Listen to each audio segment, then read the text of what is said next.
How to change your location on Shein application. Are you guys facing issues to change your location on Shein app?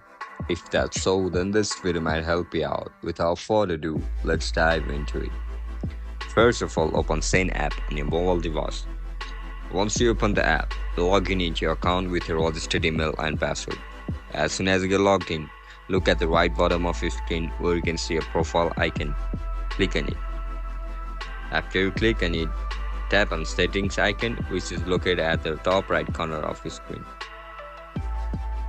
As soon as you click on it, you can see multiple options. Just simply tap on location and select the location according to your preference. Once you select it, your location will be changed. And that's it guys, that's how we're gonna change the location on Shein app. It's quite easy, right? If you want more videos like this, then make sure to comment down, make sure to like, share and subscribe to our channel. I'll catch you up in the next one.